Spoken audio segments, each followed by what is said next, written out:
ରାଇତଳରେ ଶିବ ମନ୍ଦିରର ରତ୍ନମୁଦ ଉତ୍ସବ ପରେ ଚଳଚଞ୍ଚଳ ମନ୍ଦିର କମିଟି। ଢେଙ୍କାନାଳ ଜିଲ୍ଲା ଗଅଁଦିଆ ବ୍ଲକ ରାଇତଳ ଗ୍ରାମର ନବନିର୍ମିତ ଶିବ ମନ୍ଦିରର ରତ୍ନମୁଦ ଉତ୍ସବ ଅନୁଷ୍ଠିତ ହୋଇଯାଇଛି। ଘଣ୍ଟ, ଶଙ୍ଖ, ନାମ ସଂକୀର୍ତ୍ତନ, ହରିବୋଲ ଓ ହୁଳହୁଳି ଧ୍ୱନିରେ ମନ୍ଦିର ପରିସରରେ ଆଧ୍ୟାତ୍ମିକ ପରିବେଶ ସୃଷ୍ଟି ହୋଇଛି। ଉକ୍ତ କାର୍ଯ୍ୟକ୍ରମରେ ଗଅଁଦିଆ ବ୍ଲକର ବିଭିନ୍ନ ଅଞ୍ଚଳର ହଜାର ହଜାର ଶ୍ରଦ୍ଧାଳୁ ସାମିଲ ହୋଇଥିଲେ।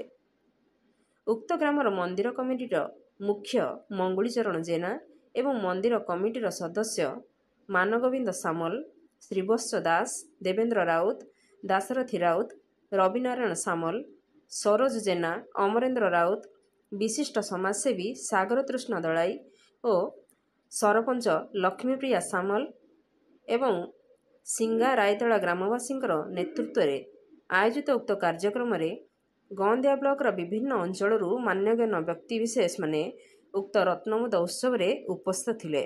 ରାଇତଳା ଗ୍ରାମବାସୀ ଓ ମନ୍ଦିର କମିଟିର ସମସ୍ତଙ୍କ ସହଯୋଗରେ ରତ୍ନମୁଦ ଉତ୍ସବ ସୁରୁଖୁରୁରେ ସମ୍ପନ୍ନ ହୋଇଛି। ଏବେ ମନ୍ଦିର କମିଟିର ସଦସ୍ୟମାନଙ୍କ ଭିତରେ ଉତ୍ସାହ ଦେଖିବାକୁ ମିଳୁଛି ଯେ ଆସନ୍ତା ବର୍ଷ କିପରି ମନ୍ଦିର ପ୍ରତିଷ୍ଠା ହୋଇପାରିବ, ସେଥିପାଇଁ ମନ୍ଦିର କାର୍ଯ୍ୟକ୍ରମ ଦ୍ରୁତ ଗତିରେ ଚାଲିଛି। ଢେଙ୍କାନାଳରୁ ସୌମ୍ୟରଞ୍ଜନ ମହାନ୍ତିଙ୍କ ରିପୋର୍ଟ, ନାଗରାଜ ନ୍ୟୁଜ୍।